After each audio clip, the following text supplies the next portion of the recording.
As we close out 2025, one thing is clear: cyber threats aren't slowing down. DDoS attacks are breaking records.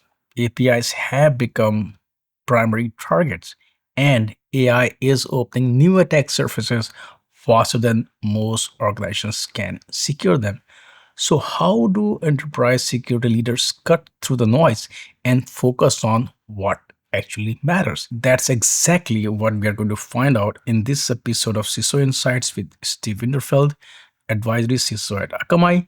Steve, based on Akamai's end of year State of the Internet or SOTI report, what were the most significant security trends you saw in 2025? So here at Akamai, we for over 10 years have been putting out a state of the internet threat report.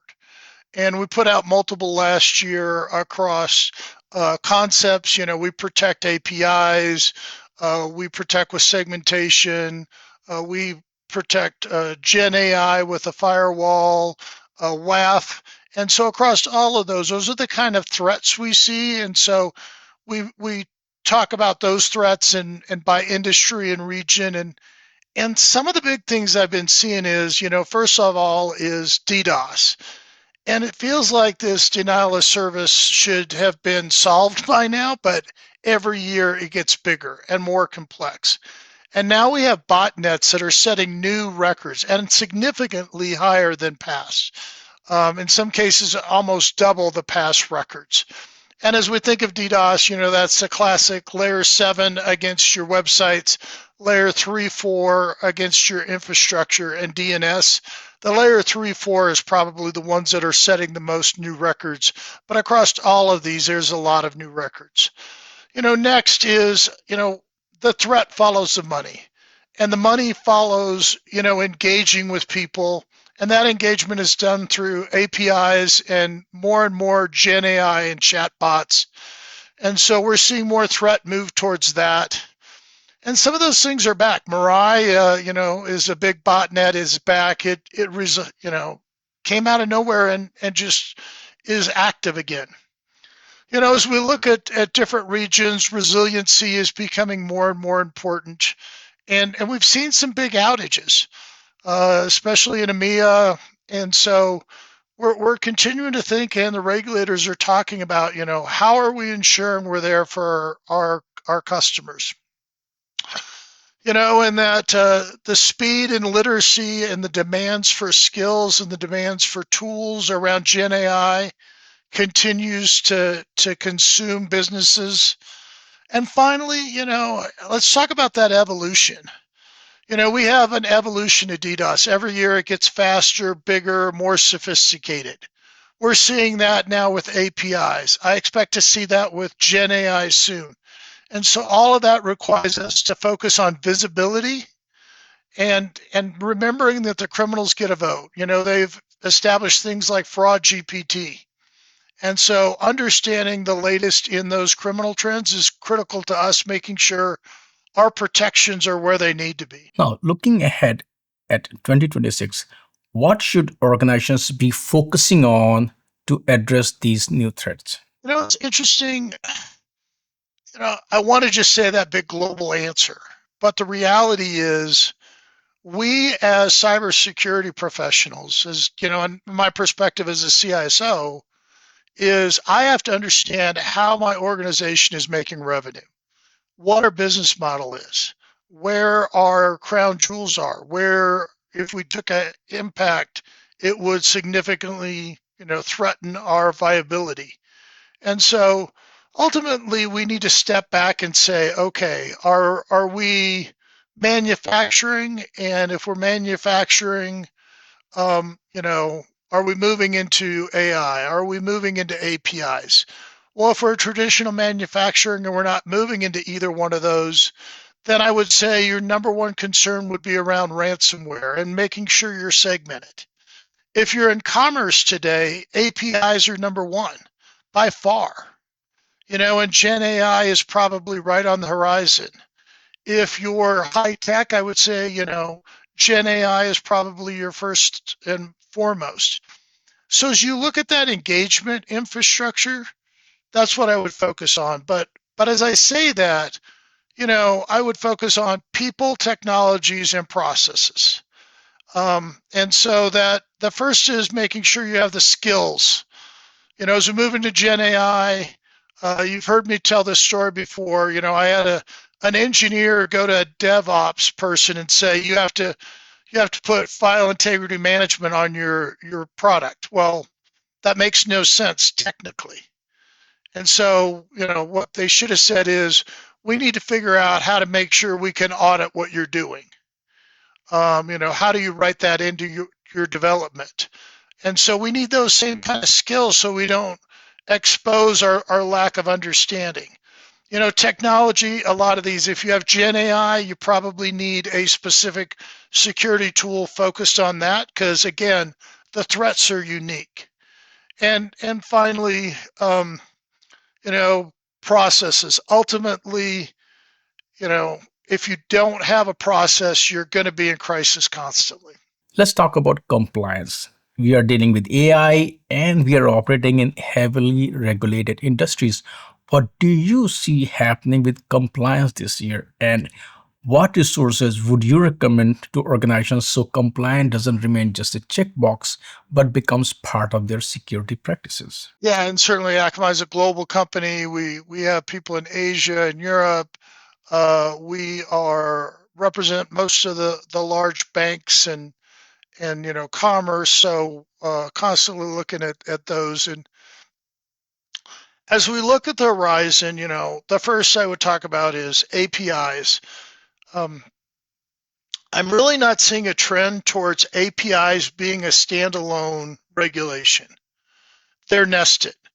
PCI 4.0 put out API requirements. DORA has API requirements. And so they're nested in other laws. As we look at things like, and I just mentioned DORA, so we'll talk a little bit about the EU. We have NIS2, which is expanding its coverage. But the really new ones are the Cyber Resiliency Act, and it's focused on IoT devices. And they've actually come up with this new standard that products that are following in compliance with that regulation will have a CE marking on them saying that they are cyber safe. And then the EU AI Act.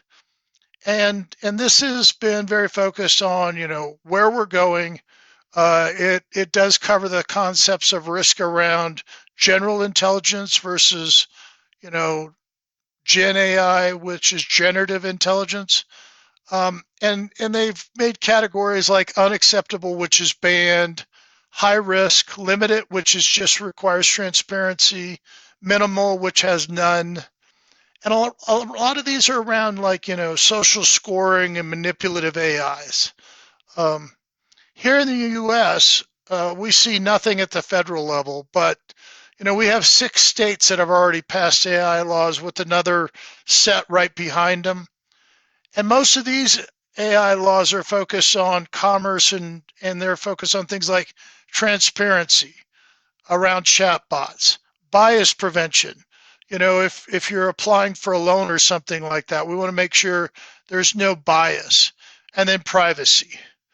And so across all of these, I go back to our standard practice of, you know, there are so many regulations out there. It makes more sense to build a solid security program and then map it to compliance. And you may find you have a gap and you may need to go cover that gap. But you know, it's just so hard to follow all these regulations in the constant change. What cyber security programs or mitigation strategies should be top of mind for organizations this year? I think some of the traditional stuff, third party we talk about and it's tough to do. Supply chain we talk about, it's tough to do. Hackivism is still going to be out there, but quite honestly, more and more hackivism is becoming state driven. And so with the geo wars, we're going to continue to see that.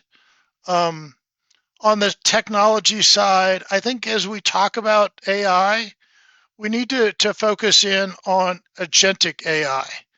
And you just seen that OWASP has put out not only a top 10 for large language models, but a top 10 for agentic AI. As we talk about this almost every year, it's this lingering, but the post-quantum, and start to lean into post-quantum safe certificates. So start building your infrastructure now. So when we get to quantum breaks all that encryption that we depend on, we've moved to encryption that is going to be safer in a quantum world. I think vibe coding is going to have a bigger and bigger impact. I can't remember if I've told you this story, but I have a good friend who's a cybersecurity expert. And he told me about some vibe coding he did. And if you haven't heard of vibe coding, it's basically using, chat GPT or something to code everything for you. And so he told me what he did. And I said, well, what did you tell it to do for security? And he goes, oh, well, I didn't. And so here I have, a peer of mine that's a security expert doing vibe coding, didn't include that. Finally, the classic, it's the beginning of the year, great time to update your risk portfolio. Do you have an API strategy? Do you have a Gen AI strategy? Do you understand and have you tested your resilience and tested it throughout different playbooks? Done those exercises. Do you have a good grasp of your situational awareness? And finally, I'm a fan of the models. I talked about OWASP. You'll hear me talk about MITRE, internationally ISO. Great to plagiarize, great to leverage. It's going to be another year of just continuously fighting an innovative, adaptive, thoughtful cyber criminal ecosystem. So we just need to continue to do the right things. Steve, thank you so much for joining and sharing these insights on the key security trends and strategies organizations need to focus on this year.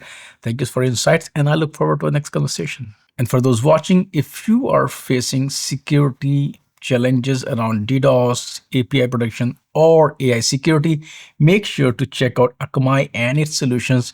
And don't forget to subscribe to TFIR, like this video, and share it with teams. Thanks for watching.